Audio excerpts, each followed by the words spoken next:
이번 주 주일부터 우리가 3개월 동안 기도하고 기대하고 바랬던 제8회 오베데돔 축복운동이 시작을 합니다.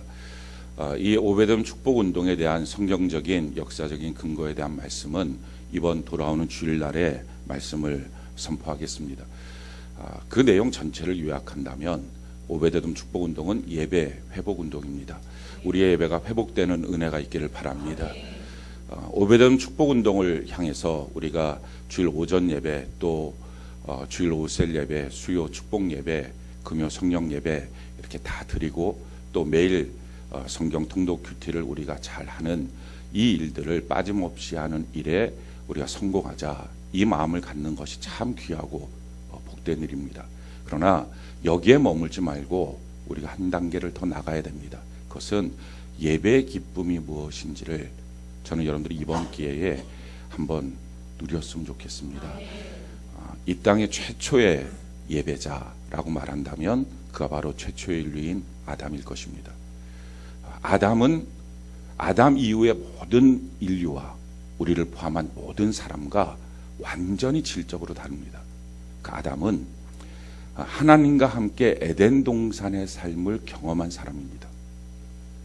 그래서 에덴에서 하나님과 더불어서 동행하는 게 뭔지, 하나님을 섬기는 게 뭔지, 그래서 거기서는 믿음을 가지려고 애쓸 필요도 없어도 믿어지고 순종하려고 애쓸 필요가 없어도 순종이 되는 그런 하나님이 만들어 놓은 완전한 인간의 모습, 그 모습이 죄와 타락으로 말미암아 지금은 비정상적인 것이 된 것입니다. 믿음을 갖는다, 하나님 앞에 순종한다, 대단한 결심과 헌신이 아니면 안 되는 것처럼 생각되지만 아담과 하와는 처음부터 그게 너무 당연한 것이었는데 죄는 이처럼 우리의 정상적인 것을 비정상으로 바꾸고 비정상적인 것을 정상인 것처럼 착각시켜 놨습니다. 그 아담과 하와는 우리와 질적으로 다른 것이, 그는 그 에덴을 보고 에덴에서 살았고 그 하나님과 더불어 동행하는 삶을 살았습니다. 그러다가 우리가 잘 아는 선악과의 범죄 사건으로 쫓겨납니다. 이 땅으로 쫓겨난 아담에게 있어서 한번 우리가 아담의 입장으로 한번 들어가 봅시다. 뭐가 좋았을까요? 뭐가 대단하게 행복했을까요? 아담이 이 땅에 쫓겨났는데 자기가 왕입니다. 왜? 다 자기 후예입니다. 그러니까 자기가 말하는 게 법이고요. 다 이 땅이 다 자기 땅입니다. 자기가 하고 싶은 대로 합니다. 그래서 왕이고 자기 마음대로 하고 다 자기 미치고, 아무리 그래도 아담이 뭐가 행복했을까? 그 모든 것을 자기가 다 가졌다고 한들 그게 과연 아담이 행복했을까? 에덴 동산을 못 봤다면 그냥 이게 사는 거라고 생각하고 살 것입니다. 근데 아담은 에덴 동산을 봤던 사람이니까 지금 내게 뭘 줘도 그게 기쁨이 아닌 거예요. 만족이 아닌 거예요. 그냥 아담에게 있어서 유일한 꿈이 있다면, 소망이 있다면 다시 에덴에서 주님과 더불어 기뻐하며 살 수 없을까? 이게 꿈입니다. 세상 모든 걸 다 줘도 아무 소용이 없는 거예요. 다시 에덴으로 가고 싶은 것, 그게 그의 유일한 꿈입니다. 근데 갈 수가 없어요. 화영검으로 그 에덴으로 가는 길을 하나님이 지키셨다 했습니다. 갈 길이 없는 거예요. 그러니까 유일한 자기의 꿈, 유일한 자기의 소망, 유일한 자기의 기쁨, 이 땅에 그 무엇을 준다 해도 하나도 기쁘지 않은, 뭘 가져도 기쁘지 않은 그 아담에게 에덴만이 기쁨인데, 그 에덴의 하나님과 만날 수 있는 유일한 기회, 그 에덴의 하나님 앞에 에덴에서의 기쁨을 누릴 수 있는 유일한 기회, 이걸 하나님이 열어놓으셨는데 그게 예배예요. 그러니까 아담에게 있어서 예배는요, 자기 인생의 유일한 기쁨이고 꿈입니다. 그러니까 그는 예배를 위해서 사는 거예요. 지금처럼 우리가 예배 시간이 있고 구약시대에서부터 안식일을 정해서 예배를 드리게 만드셨고 날마다 매일 제사를 드렸고 모이는 장소도 정해서 성막을 지어서 모이게 하셨고, 신약에도 마찬가지로 주일날을 정해서 예배 시간을 정해서 주의 몸된 교회를 정해서 오게 했습니다. 근데 아담과 하와, 가인과 아벨, 그 시대 때는 그게 없습니다. 아브라함 시대 때도 그게 없습니다. 그러니까 어떻게 하나님 앞에 예배를 드리느냐? 예배 드리는 날이 있는 게 아니라 하나님이 나타나시면 예배를 드리는 겁니다.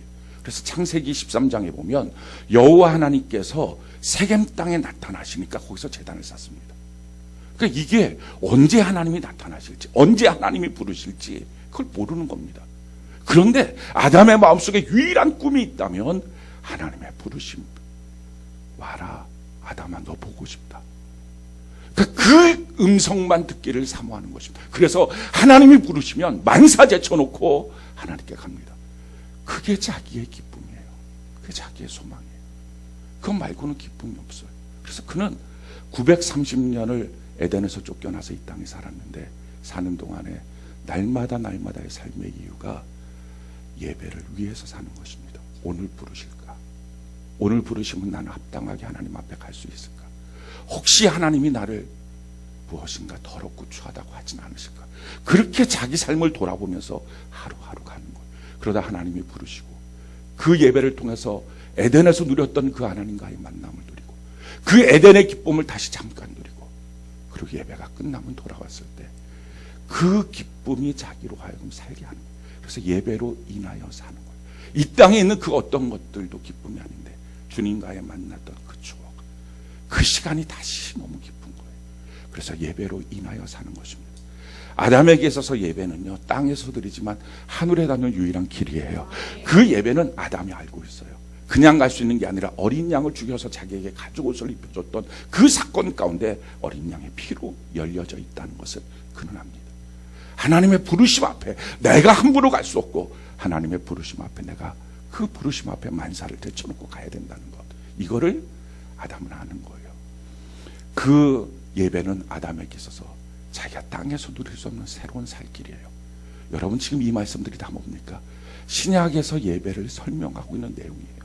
그 예배를 설명하고 있는 모든 내용은 아담의 마음에서 나온 것입니다. 그러니까 이 아담은 자기 아들 둘을 낳는데요, 이 둘한테 뭐라고 가르치겠어요? 땅에서 열심히 살아라, 석박사되라, 땅 많이 차지해라, 많은 부자되라. 이게 아담한테 뭐가 그렇게 큰 기쁨이에요? 너희는 하나님 만나라, 에덴 동산에 가자.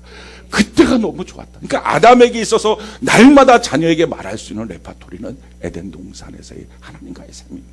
그 예배 드려라. 그 예배가 하나님을 만나는 거예요. 언제 예배 드리나요? 하나님이 부르신다. 그때를 위해서 준비해야 된다. 아들, 딸랑 둘밖에 없는 거 그렇게 날마다 가르쳤어요. 어느 날 정말 하나님이 부르셨어요. 야, 하나님이 부르셨다고 우리 예배 드리러 가자. 그런데 가인은 그게 뭐라고? 왜? 에덴을 못 봤던 사람이에요. 그러니까 하나님과의 만남의 기쁨이 뭔지, 에덴 동산에서 주님과 누리는 기쁨이 뭔지 그는 모르고 오직 아담한테만 얘기를 들었으니까 그냥 가는데 안 갈 수는 없고, 그러니까 자기가 지었던, 원래 말했던 어린 양의 피가 있어야 돼, 이거 다 팽개치고 그냥 자기가 갖고 있었던 주섬주섬 농사 지었던 몇 가지 그냥 들고 하나님께 가면 되지. 갔습니다. 아벨도 사실은 에덴을 못 봤던 사람이에요. 그러니까 유일하게 모든 인류 가운데 아담만 에덴을 본 사람이에요. 그 후에 나머지 모두는 에덴을 보지 못한 사람입니다. 근데 아버지의 말을 듣고, 그래, 아버지가 말씀하셨던 그 하나님, 아버지가 말씀하셨던 그 에덴, 그게 뭔지 그게 믿어지니까 그 말씀을 믿음으로 어린 양을 갖고서 예배에 갑니다. 하나님의 부르심 앞에 갑니다. 그리고 거기서 이 아벨은 하나님을 만남으로, 아, 이게 우리 아버지 아담이 말했던 그 기쁨, 에덴의 기쁨, 하나님과 만나는 기쁨이구나, 그걸 느낀 거예요. 우리에게 하나님이 예배를 오라고 초청하시죠. 세상의 모든 사람들은 예배를 모릅니다. 왜? 에덴을 본 적이 없으니까, 하나님을 본 적이 없으니까. 아담의 구대손만 돼도 그게 노하시됩니다. 그러니 이 땅이 얼마나 죄가 간영해서 하나님을 알 수도 없어요. 아무리 가르쳐놔도 그렇습니다. 그러니 지금은 모든 인류가 다 죄를 범하였으면 하나님의 영광이 이르지 못합니다.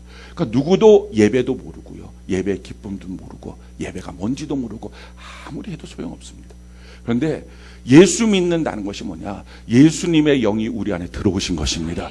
그 예수의 영이 뭐냐? 죽었던 나의 영을 살려주신 것입니다. 이게 성경이 이렇게 말하죠. 고린도전서 15장 45절 우리 같이 읽어볼까요? 시작.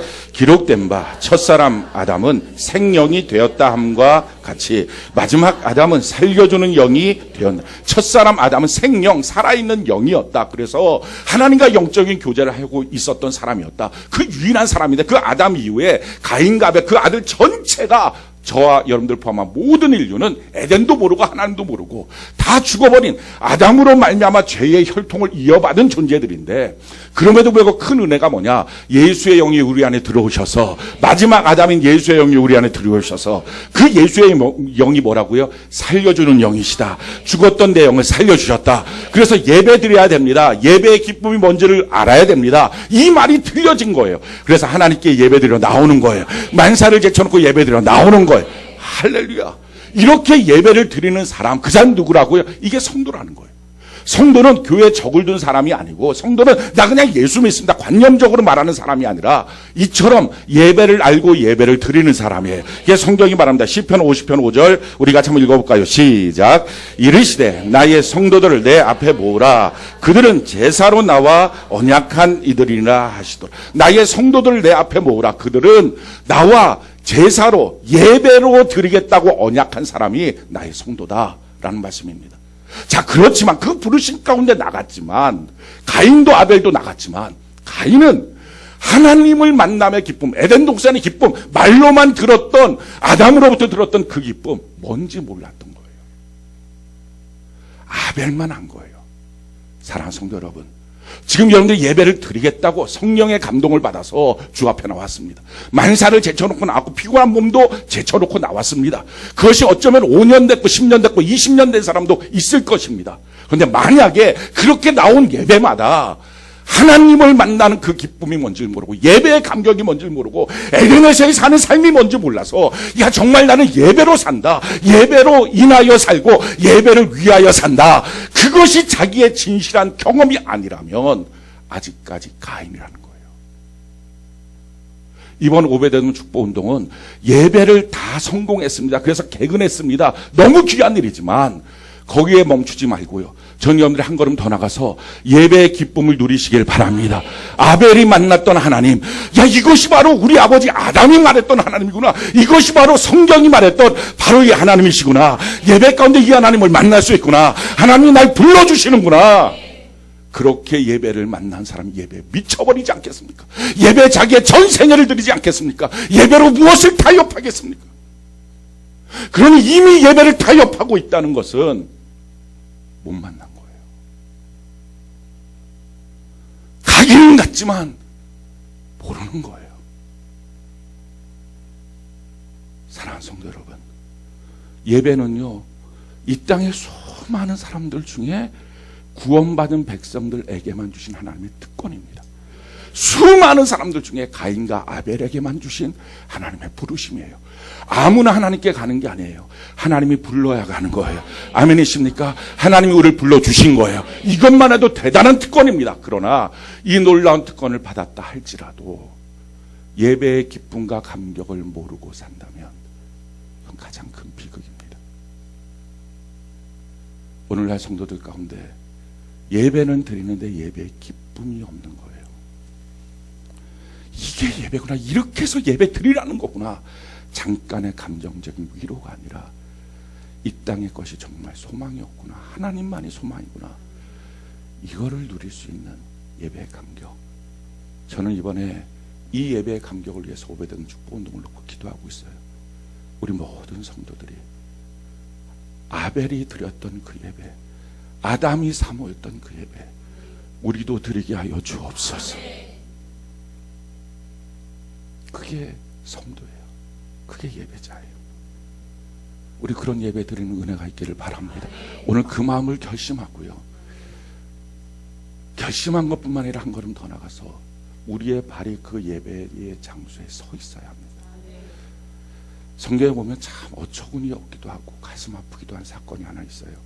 사도행전 1장의 사건은 대단한 사건이죠. 예수님께서 마지막으로 500명이 되는 성도들 앞에서 그 감난산에서 마지막 말씀을 하시고 하늘로 승천하셨던 광경이 나와 있는 그 성경이 바로 사도행전 1장입니다. 근데 거기에서 수많은 사람들이 예수님께 묻습니다. 하나님의 나라는 언제 회복됩니까? 이스라엘은 언제 회복됩니까? 우리는 뭐 해야 됩니까? 예수님 말씀하십니다. 오직 성령이 너희에게 임하시면 너희가 나의 증인이 될 것이다. 예수님의 비전을 받았어요. 그게 자기의 꿈이 됐어요. 하나님 말씀대로 나는 그렇게 살아야 됩니다. 오직 성령을 받아야 되는구나. 너희가 예루살렘 떠나지 말고 거기에 있어라. 그럼 성령 반드시 예루살렘에 오신다. 그 말씀 다 들었어요. 아멘 아멘. 500명이 다 고백했어요. 그러고 나서 예수님이 승천하시면 자기 눈으로 봤어요. 하늘로 올라가시는 예수님을 봤습니다. 너무 놀라운 것은요, 그 500명 중에 380명이 집에 가요. 120명만 예루살렘으로 가요. 성경은 그런 광경을 놓고서 정확하게 이렇게 기록을 해요. 사도행전 1장 12절 우리 같이 한번 읽어볼까요? 시작. 제자들이 감람원이라 하는 산으로부터 예루살렘에 들어오니 이 산은 예루살렘에서 가까워 안식일에 가기 알맞은. 참 놀라운 게요, 성경이 이것을 꼭 찍어서 말하고 있어요. 예수님이 말씀하셨던 감람원과 지금 가서 기도하라고 하는 이 예루살렘의 마가의 다락방은 안식일에도 갈 만한 거리다. 우리의 걸음으로, 어린아기의 천천히 걷는 걸음으로 15분이면 가는 거리다. 그걸 안 간 거예요. 380명, 500명 중에. 비전 좋다고 다 말해요. 나 은혜 받아야 된다고 다 말해요. 나 성령으로 살겠다고 말해요. 야, 나는 예수를 살아야 되겠다고 말해요. 하나님의 도우심 받고 살아야 되겠다고 말해요. 말은 하고 정작 서 있어야 될 그 장소에 안 서 있어요. 15분이면 가면 되는 그 장소에. 그래서 예배를 뭐라고 말씀하느냐? 예배를 이렇게 말해요. 로마서 12장 1절 우리 같이 한번 읽어볼까요? 시작. 그러므로 형제들아, 내가 하나님의 모든 자비하심으로 너희를 권하노니 너희 몸을 하나님이 기뻐하시는 거룩한 산 제물로 드리라. 이는 너희가 드릴 영적 예배. 우리가 무엇을 드려야 된다고요? 우리의 몸을 드리는 것입니다. 그래서 헌신이에요. 헌심이 아니고 헌신. 내 몸을 드린다 해서 너무 놀라운 영적 비밀이 있어요. 마음은 동시에 두 군데를 다 갈 수 있어요. 마음은 동시에 두 가지를 다 품을 수 있어요. 그래서 이것도 좋고 저것도 좋으면 두 가지를 동시에 마음에 품고요, 내가 거기도 가야 되고 저기도 가야 되면 동시에 두 가지를 다 품을 수 있어요. 근데 몸은요, 하나밖에 못 가요. 그래서 몸은 항상 우선순위가 정해지고요, 몸은 항상 뭐가 정말 내가 원하고 있는지를 보여주는 거예요. 예배는 몸이에요. 아, 제 마음은 항상 예배 터전이 있어요. 하나님, 노! 그거 예배 아니야. 그 예배 못 받아줘. 그래서 저는 기도하는 사람들 중에 이 기도가 가장 비성경적인 기도라고 생각해요. 오늘 참석하지 않은 분들도 동일한 은혜를 부어주시며, 저는 그 기도를 누가 대표 기도를 하잖아요. 그럼 반드시 속으로 이렇게 절대 아닙니다, 주님. 완전히 달라야 합니다. 누구는 뭐 미쳤다고 나오냐고. 똑같을 것 같으면 생각을 해보시라고요. 말도 안 되는 얘기예요. 만약에 그렇다고 말하면 성경은 헌신이라고 하는 단어 자체가 없었을 겁니다. 몸은요, 그가 뭘 정말 원하고 있는지를 정확히 보여주는 거예요. 뭐가 우선순위인지, 내가 뭘 향하여 달려가고 있는지를 보여주는 거예요. 그 몸을 보면 그 마음을 볼 수 있어요. 그래서 하나님은 그 몸을 드리라는 거예요. 예를 들어서 우리가 미국으로 지금 이민을 간다고 합시다.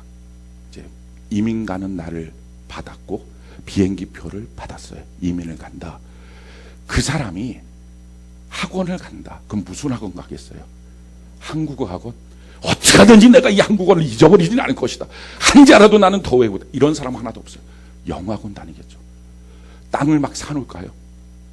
집에다가 TV 더 큰 거, 비행기 값, 이 집만 되는 더 훨씬 큰 TV를 사놓을까요? 아니에요. 미국으로 이민 간다고 말은 하는데 이 사람이 하는 짓은 한국 땅에서 영원 무궁하게 살 것처럼 하고 있으면 누가 그걸 믿겠냐고요. 전혀 달라요. 이민 가겠다고 이거 숨기고 숨겨도 아무한테도 말을 안 해도 사람들이 옆에서 보면 너 여기 떨려고 하는 거구나. 다 알아요. 그 몸을 보면 그 진짜 마음을 알아요. 그래서 하나님 말씀하십니다. 너 몸이, 너 발이 하나님의 은혜의 그 자리에 있느냐, 그 예배 터전에 있느냐, 그 약속의 터전에 있느냐. 사랑하는 성도 여러분, 내 몸이 어디가 있느냐가 결국 내 인생이에요. 우리가 이번 오베데돔 기간 동안에 결심하고 우리 하나님께 예배합시다. 그래서 단지 예배의 개근이 아니라 이것만 목적으로 하고 있는 사람들도 그렇게 안 하다가 이걸 하는 것도 상 주고 싶어요. 그래서 상을 줍니다. 동판에다가 이름을 새겨 놓습니다. 그런데 그것 말고, 야, 이게 예배구나. 이렇게 하나님을 만나는 거구나. 이게 아벨이 드렸던 예배구나. 아벨은요, 평생이 하나님이 몇 살에 부르셨는지 모르겠지만 아벨을 불러서 예배 드려라. 그것 때문에 그는 산 거예요. 그리고 그 평생에 예배 한번 드리고 자기 형한테 돌 맞아 죽었어요. 그래도 그의 인생에 억울함이 없다는 거예요. 하나님과 만났던 그 시간, 나는 그걸로 충분합니다. 그걸 느끼는 게 예배자고 그게 성도라는 거예요. 그걸 예수 믿는 사람이라고 말합니다. 예수 믿는다는 것은 관념이 아니에요. 예수 믿는다는 것은 대충 교회 나와서 적두고 왔다 갔다 하는 것이 아니라 이게 예수 믿는 거예요. 세상 사람과 전혀 다른 것. 나는 예배를 압니다. 나는 예배를 드립니다. 그 예배의 기쁨이 뭔지를 압니다. 그래서 예배를 위하여 삽니다. 예배로 인하여 삽니다. 이 고백이 진실한 자기의 믿음의 고백이 되는 것. 우리 이번에 오베데돔 축복운동, 하나님이 열어놓으신 이 축복의 길에서 저와 여러분들이 이걸 다 누리는 은혜가 있기를 바랍니다.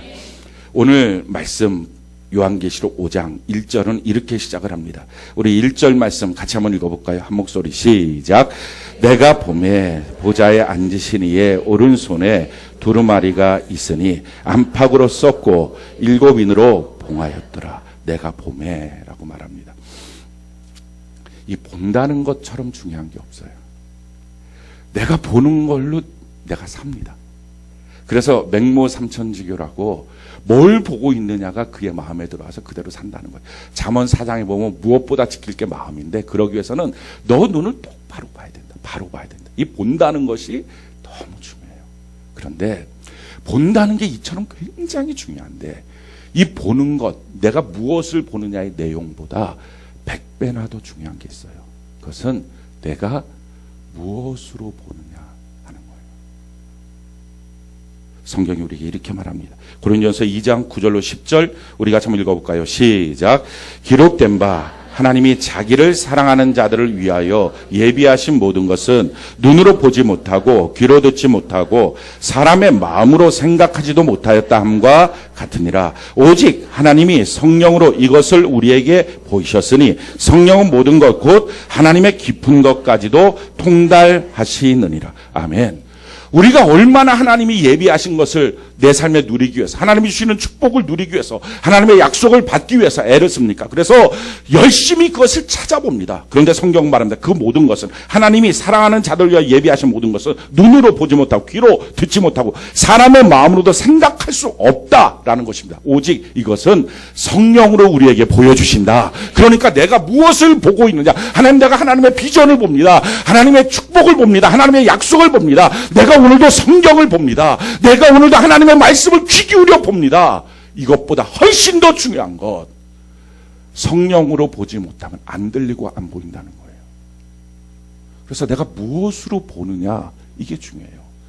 내가 성령으로만 볼 수 있다면 하나님이 지금 내게 예비하신 것들을 다 본다는 거예요. 성경이 우리에게 이렇게 말합니다. 창세기 13장 10절로 11절 우리 같이 한번 읽어볼까요? 시작. 이에 롯이 눈을 들어 요단 지역을 바라본즉 소알까지 온 땅에 물이 넉넉하니 여호와께서 소돔과 고모라를 멸하시기 전이었으므로 여호와의 동산 같고 애굽 땅과 같았더라. 그러므로 롯이 요단 온 지역을 택하고 동으로 옮기니 그들이 서로 떠나 자기 가정을 살리기 위해서, 자기 가정이 정말 잘 되기 위해서 눈을 들어 바라봅니다. 근데 문제는 성령으로 보지 못하니까, 하나님이 보라고 하시는 것들을 보지 못하니까, 하나님으로 보지 못하니까 어디를 택합니까? 소돔과 고모라를 택합니다. 근데 그것이 자기 눈에는 여호와의 동산 같았어요. 아, 이 길로 가면 잘 될 것 같다. 우리 가정이 행복하고 우리 가정이 복될 것 같다라고 했던 길이었습니다. 근데 그게 망할 길이에요. 지금 무엇을 보려고 하느냐? 내 가정이 잘 되는 길, 내 사업장이 잘 되는 길, 내 자녀가 잘 되는 길을 향하여 열심히 본다고 해도 육신의 눈으로 보면 망하는 거예요. 근데 이에 반해서 아브라함은 이렇게 말합니다. 창세기 13장 14절로 15절 우리 같이 한번 읽어볼까요? 시작. 롯이 아브라함을 떠난 후에 여호와께서 아브라함에게 이르시되 너는 눈을 들어 너 있는 곳에서 북쪽과 남쪽 그리고 동쪽과 서쪽을 바라보라. 보이는 땅을 내가 너와 내 자손에게 주리니 영원히 이르리라. 하나님께서 아브라함한테는 어떻게 하십니까? 아브라함아, 눈을 들어서 내가 보여주는 것들을 봐. 하나님으로 보는 거예요. 저는 우리 모두가 하나님으로 보는 은혜가 있기를 바랍니다. 우리 가정이 잘 될 길도 하나님으로 보시길 바랍니다. 우리 자녀가 잘 될 길도 성령으로 보시길 바랍니다. 우리 인생도 하나님의 성령으로 보시기 바랍니다. 그래서 내 눈으로 내가 갖고 있는 생각으로 보는 거 그거 아니라는 거예요. 하나님이 예비하신 것들을 볼 수가 없다라는 것입니다. 아무리 순수한 동기를 갖고 내 인생을 열심히 성실하게 산다 해도 성령으로 보지 못하면 소용없다는 것입니다. 어떻게 성령으로 볼까요? 교회 나오면 어떤 일들이 생기나요? 에베소 1장 18절로 19절 우리 같이 한번 읽어볼까요? 시작. 너희 마음의 눈을 밝히사 그의 부르심의 소망이 무엇이며 성도 안에서 그 기업의 영광의 풍성함이 무엇이며 그의 힘의 위력으로 역사하심을 따라 믿는 우리에게 베푸신 능력의 지극히 크심이 어떠한 것을 너희로 알게 하시기를 구합니다. 아멘. 마음 눈을 열어주시는 거예요. 이게 예배의 능력이에요. 여러분, 예배를 드리면 우리의 마음의 눈이 열려요. 예배를 드리면 성령으로 보게 만들어주세요. 그래서 예배를 드리다 보면 인생이 참 쉬워요. 답이 정확해요. 근데 예배를 자꾸 안 드리다 보면 인생이 어두워요. 어떻게 해야 될지 모르겠어요. 자기 마음의 동기의 문제가 아닙니다. 내 마음의 동기는 내 자녀를 위해서, 내 가정을 위해서, 내 인생을 위해서, 아니 점점 더 하나님의 뜻을 위해서 살고 싶어요. 근데 너무 어려워요, 인생이. 너무 답답해요. 왜? 예배가 무너지니까. 육신으로 보니까. 그러니까 여호와의 동산 같은 곳을 찾아갔는데 영 엉뚱한 그것은 애굽 땅인 거예요. 내가 예배가 살아있는 자인가 하는 것입니다. 여러분, 예배가 죽으면 어떤 일들이 생기느냐? 이 땅에는 모든 사람들은 다 과거로 현재를 봅니다. 그거 아시나요? 과거의 빛으로 현재를 봅니다. 태양빛이 지구에 도달하는 시간이 7분 걸린대요. 그 태양의 빛으로 지금 우리가 보고 있는 지구를 보는 거예요. 7분 걸리는 빛으로. 그러니까 다른 말로 말하면 내가 지금 보고 있는 모든 현실은 7분 전의 빛으로 보는 거예요. 그러니까 이 땅에는 모든 사람은 과거의 빛으로 현재를 봅니다. 그러니까 현재의 모든 일들에 대해서 어떤 마음을 갖고 있죠? 과거의 상처가 묻어나요. 그래서 소뚜껑 뭐예요? 자라보고 놀란 가슴 소뚜껑 보고 놀란다고. 이런 말들이 나오는 거예요. 과거에 갖고 있던 경험 상식이 묻어나와요. 그러니까 과거의 시선으로 보는 거예요. 그러니까 그걸 봤을 때 두려워하는 거예요. 우리에게 어떤 한 청년이 이 2단지 아파트 들어가는 일이 공고가 나왔고 들어가라고 연락이 왔대. 그 연락을 받는 순간에 대부분의 사람들은 원했으니까 그걸 신청한 거니까. 안 원했는데 신청하는 사람이 어디 있어요?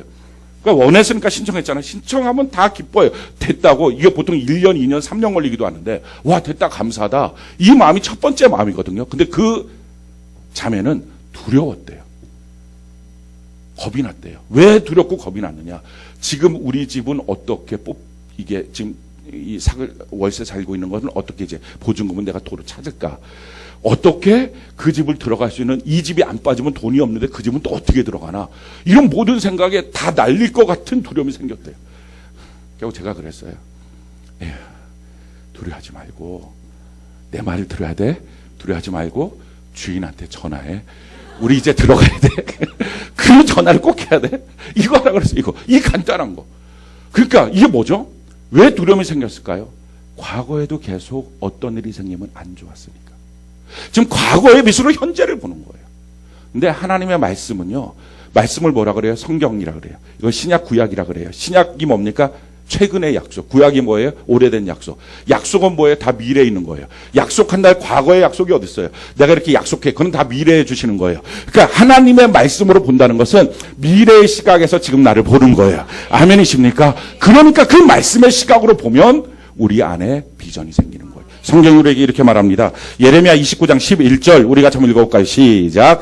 여호와의 말씀이니라. 너희를 향한 나의 생각을 내가 아나니 평안이요 재앙이 아니니라. 너희에게 미래와 희망을 주는 것이, 하나님의 말씀은 우리에게 미래와 희망을 주는 것입니다. 그래서 하나님의 말씀으로 우리가 보고 하나님의 말씀으로 듣고 성령으로 감동을 받으면 제대로 된 미래가 보이는 거예요.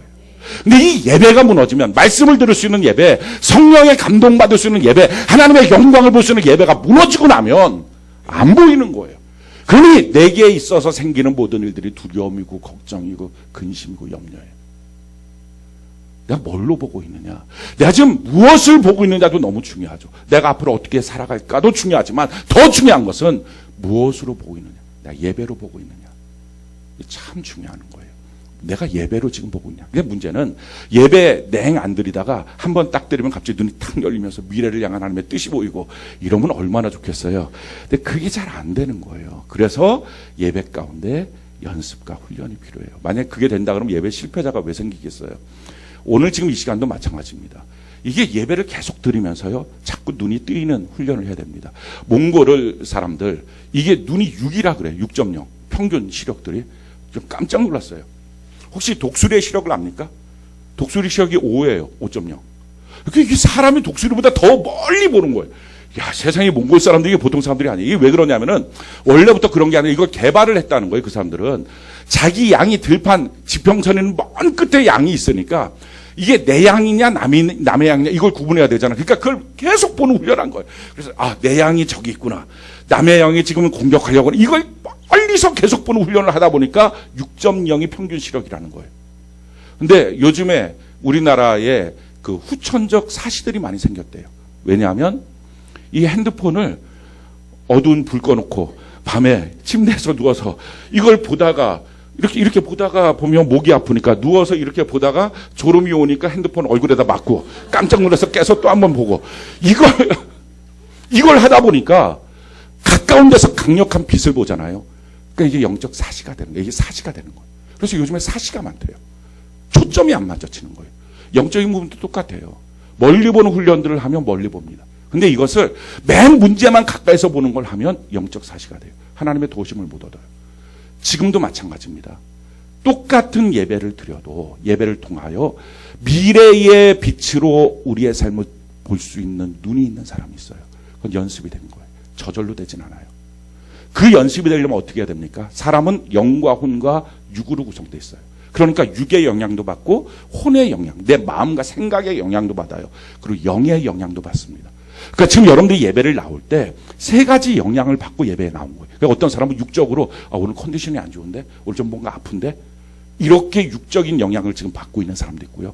또 어떤 사람은 혼의 영향을 받고 있는 사람, 마음이 하루 종일 뭔가 눌려요. 지난 일주일 동안에 뭔가 안 좋은 일이 있었어요. 누가 무슨 말을 했던 게 자꾸 마음에 걸려요. 그게 자꾸 예배 시간에 자꾸 누르는 거, 혼의 영향을 받는 거예요. 자, 그런데 누구든지 혼이나 육의 영향을 다 받습니다. 그 구성 요소를 갖고 있으니까. 그런데 영으로 예배 드린다는 것은요, 이 혼의 영향력을 끊어버리는 거예요. 육의 영향력을 끊어버리는 거예요. 내 이거 상관없다. 나는 오늘 이 시간에 내 영의 하나님을 예배하겠다. 이걸 영으로 예배하는 거예요. 그것이 영의 예배자예요. 이 영과 진리의 하나님의 말씀을 붙잡고 예배드리는 사람을 하나님은 찾아오시겠다. 그래서 예배 시간은 이 연습을 해야 됩니다. 그게 문제에 눌리고 질병에 눌리면 이게 처음에 안 되는 거예요. 그게 자꾸 힘든 거예요. 그 문제가 자기의 예배를 좌우할 만큼 너무 커요. 근데 그럴 때마다 아니야. 나는 죽어도 그냥 예배 시간은 죽을 거야. 나는 하나님께 예배드리며 살 거야. 환경 문제 다 어떤 데도 상관없어. 나는 하나님만을 향하여 예배할 거야. 그러니까 얼굴 시간에 눌릴 것이 없는 거야. 예배 시간에 얼굴이 눌릴 것도 없고 힘들어할 것도 없고. 그러니까 얼굴만 보면 문제가 있는지 없는지 아무것도 몰라야 되는 거예요. 그냥 어떤 사람은 문제가 있구나 오늘. 저 사람이 문제가 많구나. 이렇게 보이는 사람은 다 혼의 예배자예요. 어떤 사람은 인상 박수가 저 사람은 육의 예배자. 이렇게 되어 있으면 그 문제가 자기의 눈을 가려서 하나님으로 말미암아 영으로 오시는 주의 말씀을 들을 수가 없는 거예요. 근데 그 연습을 해야 돼요. 육을 무력화시키고 혼을 무력화시키고 주여 내가 오직 영으로 하나님을 예배합니다. 이렇게 살아야 예배 가운데 점점점 멀리 보는 시력이 생기고, 그럴 때 하나님의 말씀을 들을 때 내 삶이 조명이 되고, 할렐루야. 그래서 내가 성령으로 보는 사람이 되는 거예요. 성경이 우리에게 이것을 이렇게 말씀합니다. 로마서 8장 13절로 14절 우리 같이 한번 읽어볼까요? 시작. 너희가 육신대로 살며 반드시 죽을 것이로되 영으로서 몸의 행실을 죽이면 살리니 무릇 하나님의 영으로 인도함을 받는 사람은 곧 하나님의 아들이라. 우리가 육신대로 예배 시간에 살면 반드시 그 예배도 죽는다. 가인처럼 죽고 만다. 예배의 초청을 받은 그 기쁨과 감격이 있지만 죽고 만다는 거예요. 그러나 영으로 육의 행실을 죽이면 할렐루야. 지금 여러분들 영이 혼을 죽이시길 바래요. 지금 여러분들 영이 육을 죽이시길 바래요. 그들의 욕구대로 따르지 말고 야 이렇구나 저렇구나 마음이 돌린다. 왜 그거 생각합니까? 그거 다 내려놓고 할렐루야. 영으로서 하나님을 예배하시기 바래요. 영으로서 하나님을 예배하기 시작하다 보면 뭐가 된다고요? 하나님의 영으로 인도함을 받는 사람이 된다는 거예요. 성령의 인도함을 받기 시작한다는 거예요. 그러니까 성령은 어쩌다가 느닷없이 무당이 신뢰를 받듯이 하는 게 아니라 예배 시간에 끊임없이 영으로 예배 드리는 삶을 훈련한 사람들이 어느 날 기도할 때 성령의 기름 부음을 받기 시작하는 거예요. 아멘이십니까?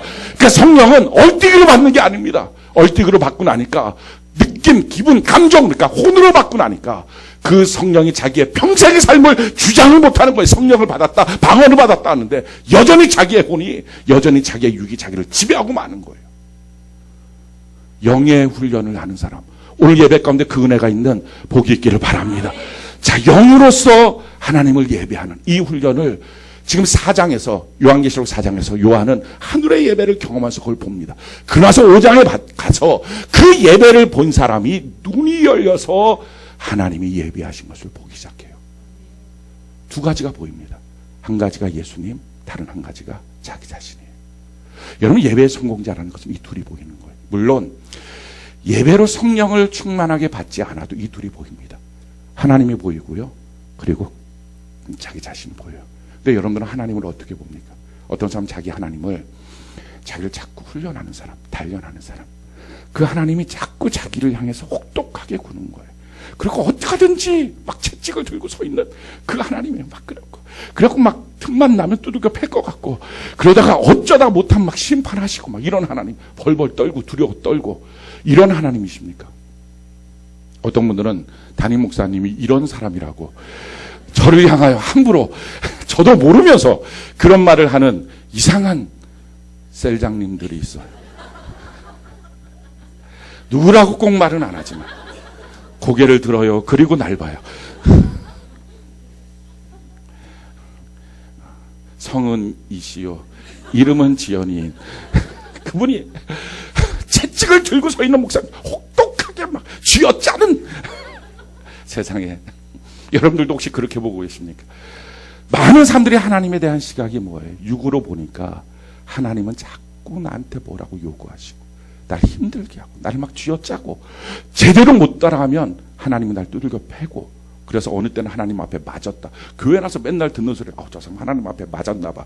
뭐 병만 걸리면 맞았다 그러고 문제만 터지면 맞았다 그러고 맨날 이렇게 하고 그런 하나님 마지막에 끝내 못하면 심판하신 하나님 이런 식으로만 생각을 하니까 육으로만 하나님을 보니까 제대로 못 보는 거예요. 육으로만 자기 자신을 보니까 열등감, 상처, 투성이. 왜 나 같은 자를 만드셔서 어떻게 하라고 이렇게 보이는 거예요. 자기 환경을 봐도 절망. 근데 영으로 보면 예배를 통해서 보면 달라지는 거예요. 오늘 예배를 성공하고 나서 요한의 눈이 열려서 무엇이 보였느냐. 예배를 통해서 봤던 예수님, 예배를 통해서 봤던 자기 자신. 우리의 눈도 열려서 이번 오베데돔 기간 동안에 보는 은혜가 있기를 바랍니다. 제일 첫 번째 예수님이 어떤 예수님입니까? 우리 1절부터 8절까지 우리 같이 한번 읽어볼까요? 요한계시록 5장 1절부터 8절까지 같이 한 목소리 시작.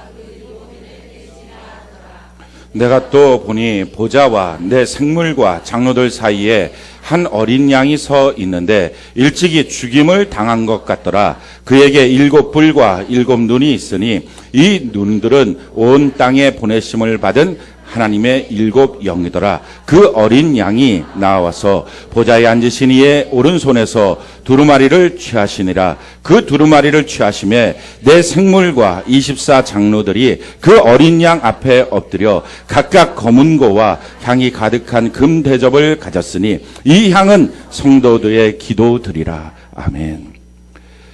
보좌가 보였어요.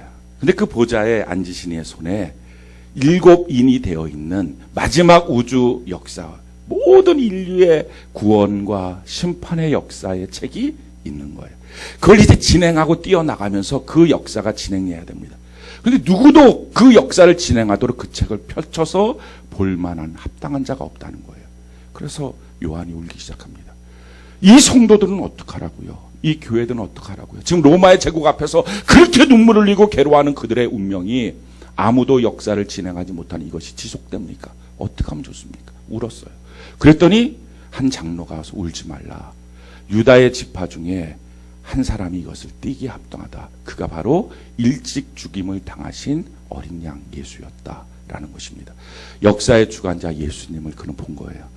사랑하는 성도 여러분, 여러분들이 예배 가운데 눈이 열려서 여러분들의 인생의 주관자, 우주 만물의 주관자, 우리 나라의 주관자, 우리의 가정과 자녀와 우리의 삶의 주관자가 되시는 예수님을 발견하는 은혜가 있기를 바랍니다. 그래서 성경이 우리에게 이렇게 말하죠. 시편 31편 15절 우리 같이 한번 읽어볼까요? 시작. 나의 앞날이 주의 손에 있사오. 내 원수들과 나를 핍박하는 자들의 손에서 나를 건져 주소서. 아멘. 이 말씀만 붙잡으면 두려울 게 뭐가 있고요, 걱정이 뭐가 있어요. 나의 앞날이 주의 손에 있습니다. 예수님의 손에 있다는 거예요. 그러면 지금 내가 겪어야 될 모든 것들이 주님이 다 골라서 뽑아서 주신 것이니, 내게 유익이 되니까 주신 것이니 내가 버릴 것이 없습니다 하는 감사하는 마음을 갖고요, 그 주님을 바라보니까 내 미래가 주님이 결정하신다니까 뭐가 걱정이에요. 사랑하는 성도 여러분, 여러분들 눈에 지금 어떤 현실이 보이든 상관없이 예수님의 시선으로 여러분들 미래를 보시기 바라요. 할렐루야. 이게 예배로 보는 것입니다. 나의 모든 미래가 주님의 손 안에 있다. 참 놀라운 것은요, 예수님이 왜 이렇게 우리의 미래를, 모든 인류의 미래를 결정할 수 있는, 끌고 갈 수 있는 권세를 가지셨습니까? 이유는 그분이 우리를 위하여 죽임을 당하셔서 그래요. 죽임을 당하신 어린 양이기 때문에 우리의 운명을 주장할 수 있어요. 여기서 한 가지 우리가 깨닫게 됩니다. 주를 위한 희생은 희생으로 끝나지 않아요. 그건 반드시 우리에게 주시는 상급이 있습니다. 그래서 성경이 우리 이렇게 말하죠. 갈라디아서 6장 14절 우리 같이 한번 읽어볼까요? 시작. 그러나 내게는 우리 주 예수 그리스도의 십자가 외에 결코 자랑할 것이 없으니 그 그리스도로 말미암아 세상이 나를 대하여 십자가에 못 박히고 내가 또한 세상을 대하여 그러한, 내가 예수 십자가 말고는 말할 것도 없고 자랑할 것도 없다. 그러니까 인간관계 속에서, 그래서 지금 뭐라고 말할까? 사도 바울이 다 관계가 끊어졌다는 거예요. 그래서 사람들이 다 자기를 향해 십자가에 못 박아버렸대. 나도 그 사람들 다 십자가에 못 박아버렸다는 거예요. 뭐 만나봤자 영적인 유익이 안 되는 사람들 다 소용없다. 안 만난다. 나는 오직 예수님만 바라보고 살겠다. 인간관계 다 끊어졌고요. 그래서 친밀한 관계 다 끊어졌어요. 그런데 이렇게 끊어진 그의 상처를 성경이 이렇게 말해요. 갈라디아서 6장 17절 우리 같이 한번 읽어볼까요? 시작. 이후로는 누구든지 나를 괴롭게 하지 말라. 내가 내 몸에 예수의 흔적을 지니고 있노라. 우리의 상처가, 우리의 헌신의 눈물과 수고가 예수의 흔적이 되는 은혜가 있게 될 줄로 믿습니다. 주를 위해서 헌신하시고 희생하시고 기회가 된다면 주를 위해서 여러분들의 삶을 헌신하고 드리는 귀한 역사 있기를 바랍니다. 골로새서 1장 24절 우리 같이 한번 읽어볼까요? 시작. 나는 이제 너희를 위하여 받는 괴로움을 기뻐하고 그리스도의 남은 고난을 그의 몸된 교회를 위하여 내 육체에 채우. 너희를 위하여 받는 고난이 있다면 난 그게 기쁘다. 왜? 그게 상급이니까. 그리스도에 남겨진 고난을 그의 몸된 교회를 위하여 내 육체에 내가 채우고 살겠다. 이게 예수 그리스도 안에서 마지막 영원한 천국을 바라보는 사람의 삶의 자세입니다. 베드로전서 4장 12절로 14절 우리 같이 한번 읽어볼까요? 시작. 사랑하는 자들아, 너희를 연단하려고 오는 불시험을 이상한 일 당하는 것 같이 이상히 여기지 말고 오히려 너희가 그리스도의 고난에 참여하는 것으로 즐거워하라. 이는 그의 영광을 나타내실 때에 너희로 즐거워하고 기뻐하게 하려 함이라. 너희가 그리스도의 이름으로 치욕을 당하면 복 있는 자로다. 영광의 영 곧 하나님의 영이 너희 위에 계십니다. 예수 때문에 고통받고 예수 때문에 치욕을 받는 것이 영광의 영 주님 앞에서 영원한 축복의 삶이 된다. 예수님도 우리를 위하여 십자가의 죽으심을 통하여 우리의 운명을 결정하고 이끌어 가시는 권세를 가지시게 되었다 하는 것입니다. 우리도 이 땅에 사는 동안 주를 위해 희생하고 눈물을 흘리고 수고하는 귀한 역사에 있기를 바랍니다. 또 하나를 봤어요. 그게 뭐냐면은 자기 자신을 본 거예요. 우리 9절부터 14절까지 요한계시록 5장 9절부터 14절까지 우리 같이 한 목소리 한번 읽어봅시다. 시작.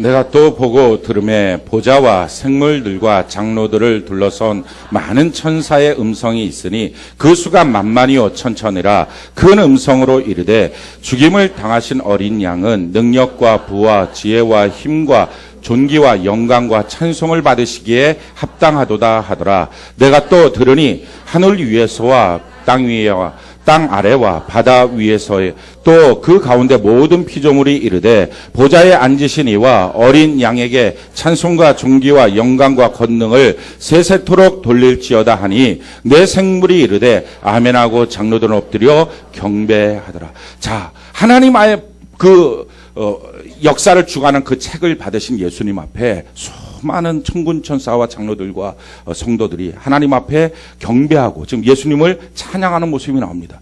죽임을 당하신 어린 양은 능력과 부와 지혜와 힘과 존귀와 영광과 찬송을 받으시기에 합당하다. 세세토록 하나님께 영광을 돌린다. 하나님을 합당하시다. 라고 하는 찬송의 내용들 가운데 우리 자신의 모습이 어떤 모습인지를 분명히 보여줍니다. 9절 10절 이렇게 말하죠. 방언과 백성과 나라 가운데서 사람들을 피로 사서 하나님께 드리시고 그들로 우리 하나님 앞에서 나라와 제사장들을 삼으셨으니 우리는 예수님이 피로 사셔서 하나님께 드린 거예요. 이제 더 이상 우리가 내가 내 것이 아닌 거예요. 우리가 이 사실을 예배를 통하여 성령을 통하여 깨닫게 되는 거예요. 성경이 우리에게 이렇게 말씀하십니다. 고린도전서 6장 19절로 20절 우리 같이 한번 읽어볼까요? 시작. 너희 몸은 너희가 하나님께로부터 받은 바 너희 가운데 계신 성령의 전인 줄을 알지 못하느냐. 너희는 너희 자신의 것이 아니라 값으로 산 것이 되었으니 그런즉 너희 몸으로 하나님께 영광을 돌리라. 우리는 우리 자신의 것이 아니다. 하나님의 것이다. 예수님이 나의 주인이시다. 할렐루야. 이 땅에는 모든 사람 중에 예수 믿는 사람의 가장 큰 차이가 뭡니까? 우리에게는 주인이 계신다. 이게 가장 큰 차이예요. 이 세상 사람들은 자기가 주인이에요. 그래서 제일 싫은 게 뭡니까? 내가 정말 싫은 것을 꼭 하라고 누군가 명령을 하는 것을 제일 싫어해요. 왜 그렇게 착했던 아이가 어느 날 사춘기라고 하는 말도 안 되는 뭐 사춘기라는 게 어디 있어요. 그 사람들이 다 붙여놓은 거예요. 그냥. 그러니까 그렇게 이상한 아주 죄악의 본성이 발현되는 그때를 하나님의 말씀으로 분명히 가르쳐야 될 그때를 다 대충 죄의 성품으로 세상 풍조대로 마음과 육체가 원하는 대로 살아가도록 방치하도록 사람들의 마음속에 사춘기라는 것을 심어놓은 거예요. 사춘기가 어디 있습니까? 절대 속지 마십시오. 하나님의 백성들은요, 사무엘을 보십시오. 어렸을 때서부터 성전에서 하나님의 말씀을 듣고 말씀대로 사는 거예요. 사무엘이 그러다가 청소년기에 사춘기가 들어서 교회에서 사고치고 소주나 한 잔 마시고 돌아다니고 이런 얘기가 어디 있어요? 단 한 군데도 없습니다. 절대로 속지 마십시오. 사춘기라고 하는 것은요, 우리 애는요 사춘기. 아니, 지금 그게 아니라 마귀가 그의 마음을 장악하고 움직이는데 부모로 하여금 원래 그런 거야. 모든 아이들은 그렇게 생각이 들게 만들어서 속수무책으로 나서 마귀가 그 마음을 다 장악해버리도록. 그 시간이에요. 어렸을 때부터 말씀을 가르치고 집에 있을 때나 들에 갈 때나 어디든지 말씀을 붙여놓고. 사춘기가 어디 있습니까? 여러분, 믿음 좋은 가정들에서 자녀들이 사춘기 해갖고 개판 쳐더라. 그게 어디 있습니까? 속지 마십시오. 절대 속지 마십시오. 지금 하나님 앞에 드려지는 왜 내가 이것 때문에 흥분하고 있죠? 사춘기 그런 거.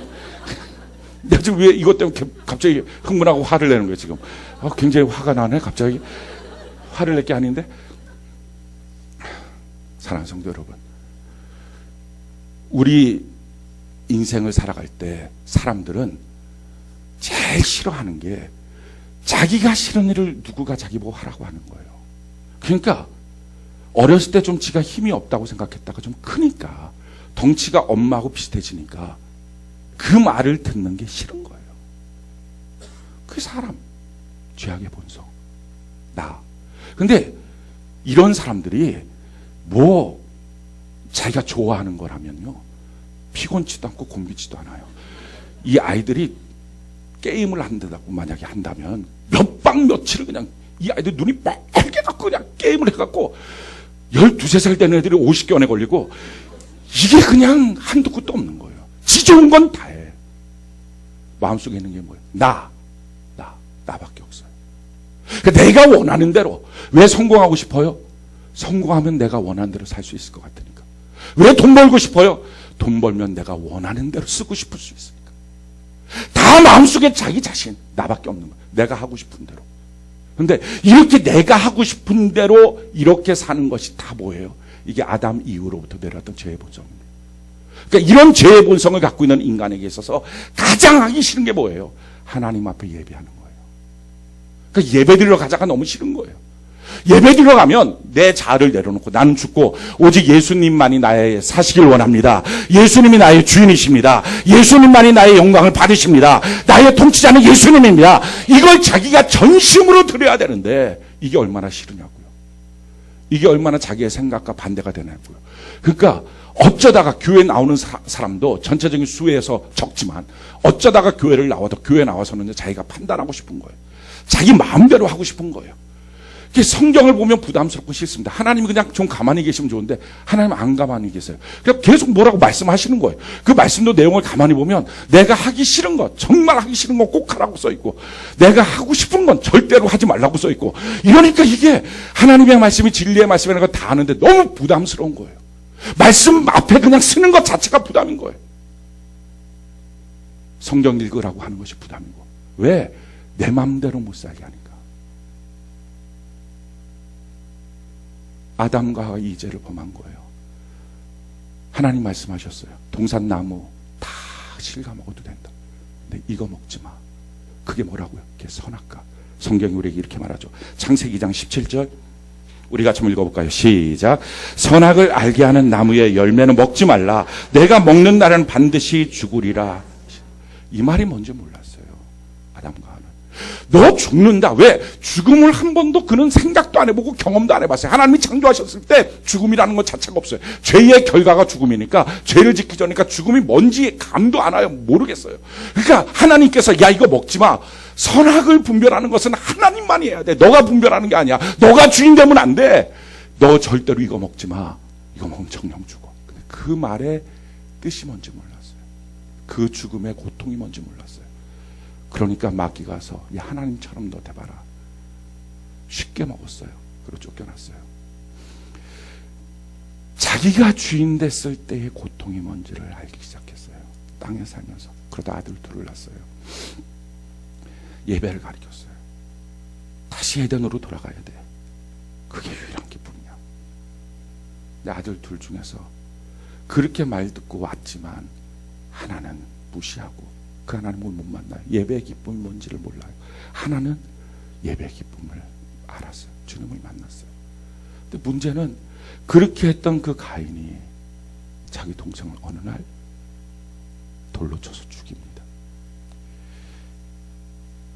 죽여도 아담과 하와에게서는 가인이 자기 아들이에요. 죽여놓고서는 이 가인이 어쩔 줄 몰라 하는 거예요. 자기의 이 죄가 컨트롤이 안 되니까 그 컨트롤이 안 되는 죄에서 자기의 미움, 분노, 뭐 열등감, 뭐 이런 거 이게 막 다 쏟아져서 그냥 죽이긴 했는데 그 죽이고 나니까 아담이 야 이러다가 내가 딴 사람한테 죽으면 어떡해. 자기는 딴 사람 죽여놓고 자기가 죽으면 어떡해. 이게 막 두려워지고 그 정신이 없는 거예요. 자기가 지금 뭐 했는지도 모르는 거예요. 그런 가인을 끌어안고 아담이 이게 내 죄야. 뭐라고 가인한테 말하겠어요? 내가 주인된 결과가 이거다. 내가 선악을 판단하고 내 마음대로 살았던 결과가 이게 너한테 있는 거야. 울 수밖에 없는 거야. 아벨이 돌에 맞아서 죽은 거죠. 피투성이가 돼서 쓰러져 있는 거예요. 죽음이 뭔지를 모르는 거예요. 아담과 하와는 사람이 죽는다는 걸 본 적이 없어요. 근데 죽음을 안 거예요. 그렇게 사랑한 아들이 좀 전까지 뛰어다니고 엄마 했던 아들이 불러도 대답도 못하는 게 죽음이구나. 이 피투성이가 죽음이구나. 처음 안 거예요. 그 죽음을 끌어안고 형제한테 맞아 죽었으니 내 죄의 결과구나. 내가 선악과를 먹어서 내가 주인 돼서 내 마음대로 살았던 거 하나님을 팽개치고 내 마음대로 산 결과가 이거군. 참 신기하죠. 사람 무슨 일을 만나면 왜 자기 죄가 보이죠. 특히 자기 자녀에게 자기 가정에게 어떤 일이 생기면 왜 자기 죄가 보이죠. 이게 우리의 본성이에요. 대죄구나. 무슨 말을 해요. 처음에 막 화가 나다가도 이게 다 대죄인데 내가 뭐라고 할까 너한테. 그때 안 거예요. 정령 죽으리라는 말이 도대체 무슨 의미지. 그 한 절의 하나님의 말씀이 정령 죽으리라는 그 말씀이 이게 진짜 죽는 거구나. 이게 진짜 지옥이구나. 이게 진짜 고통이구나. 930년을 그렇게 살아온 거예요. 선악과 먹으면 너 정령 죽어. 이 말을 그때서야 한 거예요. 사랑하는 성도 여러분, 내가 주인된 삶이라는 것이 그게 지금 우리가 보고 있는 죄악입니다. 그게 지금 여러분들의 가정에서 여러분들 너무 힘들게 만들고 있는 사건이 여러분들이 결정한 거예요. 여러분들이 판단하고 여러분들이 이것이 행복할 거라고 생각하고 갔던 거예요. 하나님께 묻지도 않고 하나님의 시선으로 보지도 않고 자기의 감정대로 선택한 결과물이에요. 누구한테 뭐라 그러겠습니까? 이게 바로 내 죄입니다. 예수 믿는다는 게 뭡니까? 내가 주인이 아니라 예수님이 나의 주인이십니다. 근데 이게 지긋지긋하게 안 바뀌는 거예요. 이게 배워서 되는 게 아니고요. 지식을 얻어서 되는 게 아니라 이 통째로 이게 정말 바뀌어져야 되는데 이게 안 바뀌어요. 시간을 봐도 자기가 결정하고 심지어 교회를 나와도 자기가 결정하고 그래서 군사로 경기자로 농부로 훈련시켜도 자기가 결정하고 심지어 설교를 들으면서도 자기가 결정하고 자기가 판단하고 성경을 보면서도 자기가 결정하고 주인 이게 안 바뀌는 거예요. 어떻게 바뀝니까? 그 성령의 역사예요. 저는 오늘 이 예배에 집례하기 전에 하나님께 제 방에서 기도하면서 오늘 이 시간에 성령의 강력한 역사가 필요합니다. 설교로 안 될 것 같습니다. 설교로 어떻게 주인됨을 이들이 누리고 받겠습니까? 예수님의 주인됨을 어떻게 고백하겠습니까? 성령으로만. 하나님 이 시간 역사하여 주옵소서. 성경이 이렇게 말합니다. 고린도전서 12장 3절 우리 같이 한번 읽어볼까요? 시작. 그러므로 내가 너희에게 알리노니 하나님의 영으로 말하는 자는 누구든지 예수를 저주할 자라 하지 아니하고 또 성령으로 아니하고는 누구든지 예수를 주시라 할 수 없느니라. 성령이 아니면 여러분 교회를 아무리 오래 다녀도 자기가 주인된 모습, 자기가 결정적인 순간에 판단하고 자기가 결정적인 순간에 좋다 나쁘다를 결정하고 이것이 나한테 필요하다 안 필요하다를 자기가 결정하는 이 주인된 자기의 자아의 모습, 이걸 버리지 않으면 아직 그리스도인이 아닙니다. 예배는 내가 주인이 아니구나, 예수님이 주인이시구나, 이걸 보게 만드는 눈을 열어줘요. 우리가 이번 오베데돔 기간 동안에 진실한 영적 예배를 통해서 이 눈이 열려지기를 바랍니다. 그냥 지식으로 아는 게 아니라 예수님이 나의 주인이에요, 예수님이 나의 주인이에요, 이런 지식이 아니라 정말 이것이 내 믿음의 고백이 되고 내 믿음의 삶이 되는 은혜가 있기를 바랍니다. 사랑하는 성도 여러분, 그래서 최고의 행복이 바로 이 고백이에요. 갈라디아서 2장 20절 우리 같이 한번 읽어봅시다. 시작. 내가 그리스도와 함께 십자가에 못 박혔나. 그런즉 이제는 내가 사는 것이 아니 오직 내 안에 그리스도께서 사시는 것이라. 이제 내가 육체 가운데 사는 것은 나를 사랑하사 나를 위하여 자기 자신을 버리신 하나님의 아들을 믿는 믿음 안에서 사는 것. 이제 내가 사는 게 아니라 예수님이 나를 다 죽이셨습니다. 감사합니다. 내 안에는 예수님이 사십니다. 예수님이 나의 주인이십니다. 교회 와서 훈련하는 게 이겁니다. 그러니까 이 훈련이 안 되니까 교회 나와서 자기 마음에 드는 찬양 부르고 눈물 몇 방울 흘리고 자기 삶에 대해서 자기가 주인 돼서 하나님이 이렇게 해주세요 저렇게 해주세요, 자기가 기도한 대로 응답이 되면 행복해하고 그렇지 않으면 입술이 쑥 나와서 하나님 계시냐고 하고 다니고 여전히 신앙생활을 5년 10년 20년을 해도 그런 신앙생활을 하니 자기가 주인 된 삶이 하나도 안 바뀌니 그건 예배를 통해서 자기의 모습을 본 적이 없는 거예요. 자기를 봐야 되는데. 그러니 이걸 바꾸기 위해서 하나님이 끊임없이 우리에게 사건과 일들을 주시는데 그럴 때마다 낙심하고 힘들지 않습니까? 오늘 그냥 아예 성령으로 말미암아 내가 주인이 아닙니다. 예수님이 나의 주인이십니다. 이 진실한 믿음의 고백 우리가 하나님께 드리고 하나님 앞에 우리의 인생을 그대로 드리는 그 삶이 되는, 우리가 선악과 먹으면 안 돼요. 우리가 선악을 판단하면 안 돼요. 이것이 옳은지 저것이 옳은지 이게 좋은지 저게 좋은지 우리가 판단하면 안 돼요. 주님 앞에 서서 어떻게 할까요? 다윗처럼 블레셋이 공격했는데 어떻게 할까요? 내가 판단하는 게 아니에요. 내가 이게 좋으냐 나쁘냐, 내가 이걸 해야 되느냐 안 해야 되느냐, 언제까지 자기가 판단하고 사는, 자기가 주인 된 삶을 살겠습니까? 예배로 우리의 눈이 열려야 돼요. 성령님, 오늘 이 시간 우리의 눈을 열어 주옵소서. 교회 나와도 아무리 오래 신앙생활 해도 예수를 믿는다고 아무리 말해도 자기가 주인이면 어떻게 예수 믿는 사람입니까? 이번 오베데돔 기간 동안 우리가 변화되고 오늘 뭐 3개월 동안 그냥 외곽에서요. 그냥 오늘 성령의 충만함으로. 여러분 성령의 충만함은요, 막 어떤 나타나는 은사도 있고 어떤 나타나는 능력도 있지만 제일 큰 능력은 뭐예요? 예수님이 나의 주인이시다.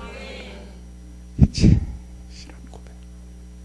우리 이 고백이 오늘 주님 앞에 올라가는 이 시간 되는 은혜가 있기를 예수님의 이름으로 축원합니다.